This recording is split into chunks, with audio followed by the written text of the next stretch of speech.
the technology that's available now, and there are new distribution platforms, and so the gatekeeping, the power of that has diminished. As a person of colour, now I'll go for castings or get parts where they're called Hugh or Nathan or Joseph or Malcolm, whereas even 5 years ago I would only be seen for Abdul, Rafiq. It's a new era, and we're seeing the way that young people can enter into the business through multiple different channels. Hi everyone, welcome to the Quint. Hi. I absolutely loved watching all of you in deep cover. Oh, that's good. My question is to all of you. The film, of course, Orlando's character kind of struggles with landing a role that he absolutely loves, right? And the challenges that come with auditions and casting. Did any of you resonate with this part of the character when things always did feel great?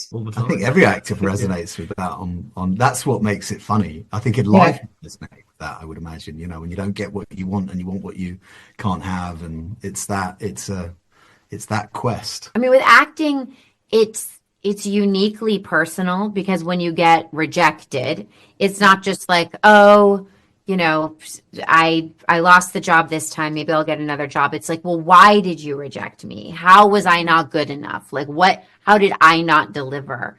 And so I think those sort of insecurities that we all feel in the world, just being in the world, wanting people's approval, just wanting to fit in, it's something that gets sort of exacerbated in the profession of acting. And so getting to do a movie like this is really fun, because you sort of, it's therapeutic in a sense. Like, you realize, oh yeah, I'm not the only person who feels this way. Working together as co-stars, what is something that kind of really surprised you about your co-star's working style or personality that you would love to imbibe? Bryce has some of the most beautiful set etiquette, both as a human, as an actor, as a committed actor, but she is just a joy. She's always super considerate of everybody on set in a way that just makes everybody feel good. So I'm definitely embodying that. I remember we were doing quite a lot of night shoots towards the end, and Bryce would sometimes be almost gravelling the path.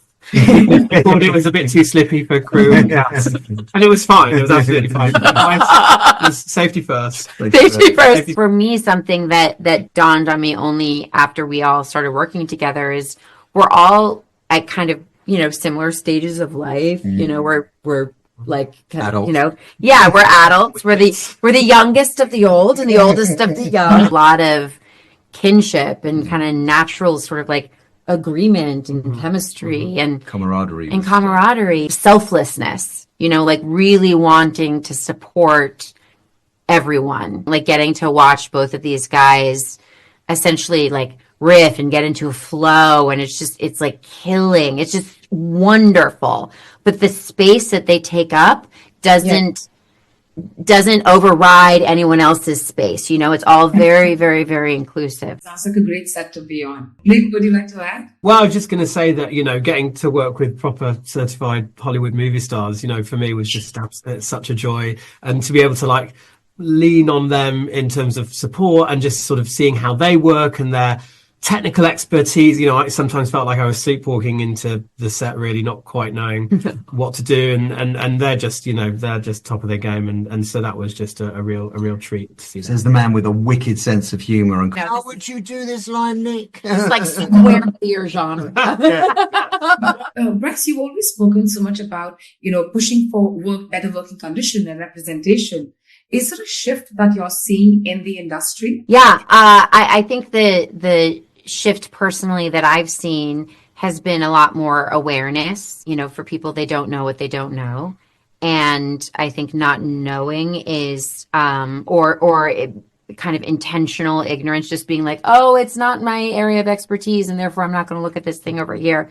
Everyone is understanding that if you're on a film set, it's incumbent upon you as a human being to ensure that everyone that you're surrounded with are being treated with respect and professionalism. And there's much, much more of an awareness it's much more of a conversation.